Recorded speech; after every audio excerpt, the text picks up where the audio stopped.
Did I do that? Yes, sis, you did. It's been 2 days since the anniversary of my first date with who I will call Carl Winslow. And I discovered that he was cheating on me real bad.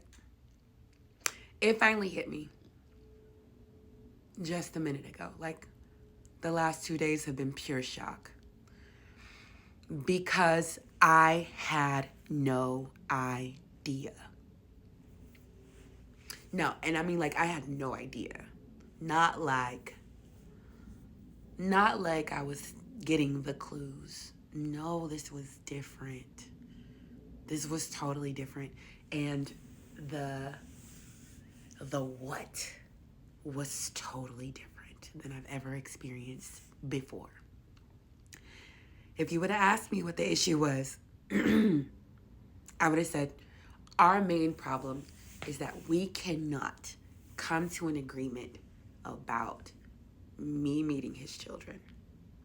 I wanted to move forward. It is very difficult to have a life with somebody if you can't integrate your lives because he's got kids, and if he wants to protect them from people, I understand that. But that's what the game that he was playing was, and I didn't realize that until 2 days ago. So, here's the thing. Carl was married, and in the divorce decree, it was that I needed to meet his ex-wife before we could move forward with the kids. He had an older daughter from a previous relationship. And right before we went to his hometown, I met her, hung out with her, we karaoke'd. It was a great time. We had a really great night.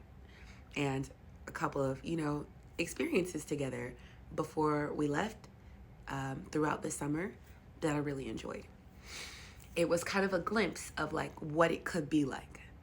And I loved that. I was like, I mean, she doesn't like need a stepmom, and I don't really think the kids need a stepmom, but like it's nice to be around young people. I love kids.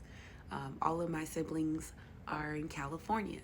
My oldest brother is in Arizona, but all of the kids are on the West Coast. So I love kids. I love being around them. So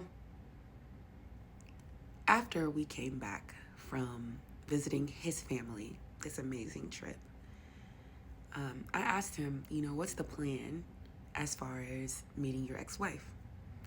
And he's like, I don't know yet. She's probably going to avoid it. And da-da-da-da. I said, well, hypothetically, what would you say? Well, I would say, hey, let's call her Harriet. Hey, Harriet. I don't know, how you're feeling, but, I want you to meet Britt because I'm not going to introduce her to the kids anytime soon, but I want you guys to be able to hang out with each other, get comfortable, so you get comfortable with her being around the kids, but it's not happening anytime soon. I said, if the agreement is for you guys to just meet your significant others, why would you add all those other details? I said, that would annoy me if I got that message because that's the only thing you have to fulfill, right? He's like, no, you don't know her. Like, I know her, and I just have to play it safe. And I'm like, okay. So he actually sends the message, which I was surprised because I didn't think that he was going to do it then, but he did. And she responded in a way that was in alignment with what I said. She was like, I'm not stupid. Like, you're just doing this to fulfill the thing, blah, blah, blah, blah, blah. She was so irritated by his message because it was not forthright. It was true, but it wasn't the full truth. But I guess it kind of was the full truth because we never got around to them kids. So we meet her. And we meet up at our Fridays. And earlier that morning, I had met his girl best friend. and she knows them both. But, I'm not hidden in any kind of way, right? And the only space in his life that I thought that I wasn't in was with his kids. But the day we met his ex-wife was a spicy, spicy day. She walked up into the Fridays late, gave me the little of a handshake, sat there, and she was like, "What are we doing here? You the one that made this awkward meeting." And I was like, "Oh, that's the kind of day this is gonna be." But what I could not understand is why there was so much heat, right? I couldn't understand why there was so much heat.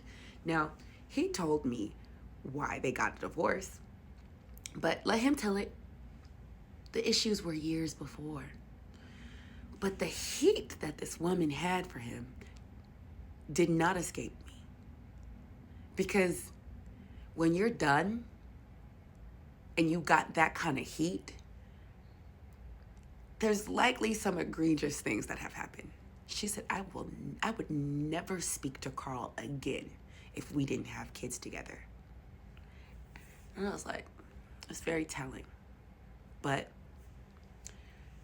the stories that he told have been corroborated by his best friend. And the response from the people when we were in his hometown seemed to match the energy of the stories he had told.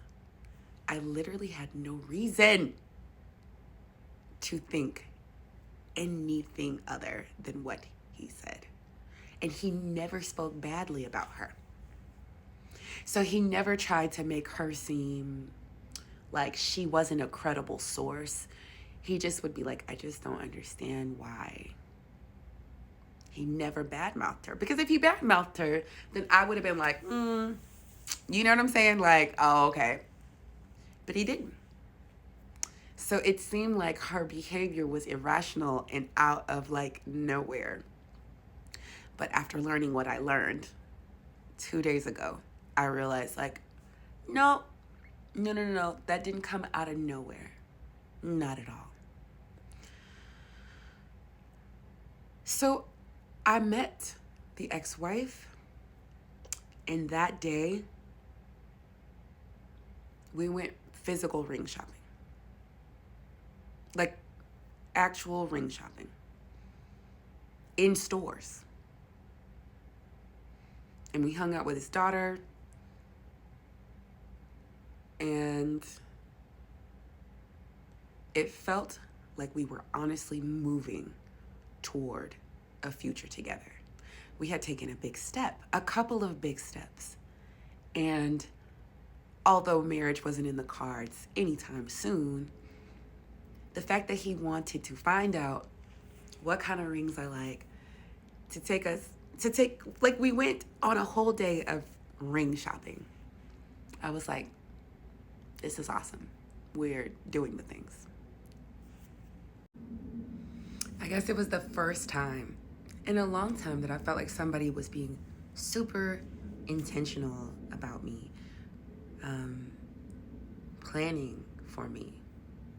And the way that I'm built, I just don't side-eye people and their things a lot.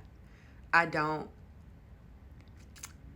think of people doing things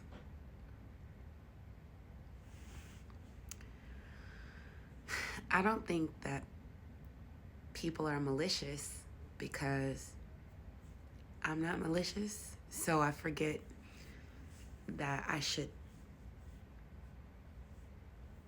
be a little bit more suspicious of people. I just take things at face value. And that's because that's how I am. If I'm doing something, it's going to be honest. So all of the things we had been through before were pretty much eliminated out of my mind. I thought, wow, we made it past this hard hump.